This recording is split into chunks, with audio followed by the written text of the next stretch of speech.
Salibonani bantu bakithi okokuqala silikhulumisa lapha indawo zonke zelizwe lapha engabe likhona. Bakithi okokuqala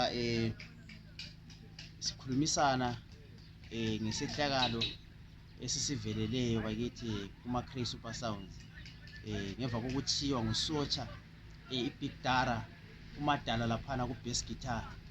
uMadala ugulile emva kwesikhathi eside bakithi phethwe isifo secancer. Akula mzamo ongazanywa ngakwehlula bakithi. Inkosi yabe sivumile njalo lathi bantu benyama kulanto singayenza. Inhlelo zikaNkulunkulu ziya ngesikhathi sakhe uNkulunkulu ukuthi yena ufuna zenza ngalesikhathi bani. So bakithi kunzima kakhulu eqinisweni ukuthi kunje siphezwe kwe-album launch kuyevela into enjengaleyi. Silahlekelwe ngumfowethu, silahle ngenye member singathi ngama-member amakhulu kakhulu ebhendini, uMdala uSotsha.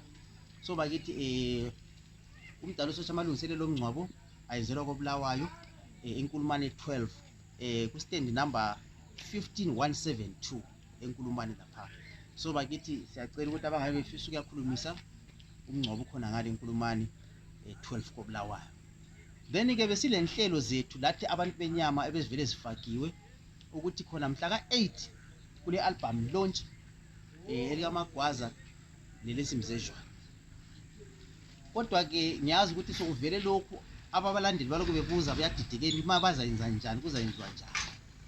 Right, thina-ke njengema-Cray Super Sounds sesinanzelela ukuthi akuhle ukuthi kusetshenzwe lelo thuba ukuthi kuvaleliswe iqhawe lethu. Akusetshenzwe lelo thuba ukuthi khona kwevaleliswa uSotsha ePalace mhla ka-8.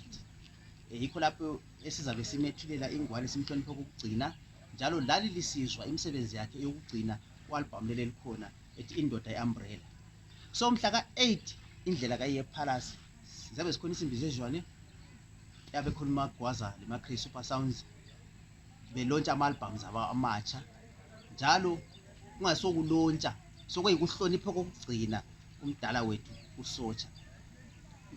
Njalo abase-South Africa bayabuza kathesi, abanye bayabuza kuma-inbox ukuthi manje Magwaza lizenza njani, lizabuya yini ngapha. Hatshi, lo nyaka-ke siyaxolisa bakithi, lo nyaka-ke siyaxolisa, sicela ukuxolisa. Asoze senelise ukuthi sizofika eSouth Africa. One, sehlulekile ukuzofika eSouth Africa ngenxa yokuthi umkhuhlane ubusezandleni zethu. Bekungayenzi ukuthi sichiye enye indoda ngapha ingezwa kuhle sizolontsha i-CD eSouth Africa. Kodwa-ke sizamekha sure ukuthi ama-CD lama-USB lama-t-shirts lamakepesi liza kuthola ngesikhathi. Siqeda nje lontsha kini ngapho kuyabe sokukhona.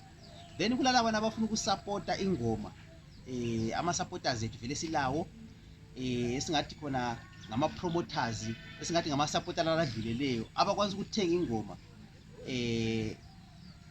Umuntu ahle athenga ingoma ka-1 online, akhona ama-account akhona sizafaka khona lapho ukuthi ofuna ukupromota asisupporte siyamnikeza i-account asifakele imali simnike ingoma. Zile ndlela zokuthi ingoma ikufikele lapho khona mawubhadalile. Bakithi asekelele ukuthenga kuma-1010, asekelele ukuthenga emgwaqweni music, asekelele ukudownloada ku-Vidmate. Nxa ufuna ingoma zikaMagwaza uzilande ku-page elithi Clement Magwaza and my-Cray Super Sounds official page. Right, nxa ufuna ezinye uyangena futhi la ku-YouTube uzikhona Clement Magwaza official channel, uyebuka ingoma khompana.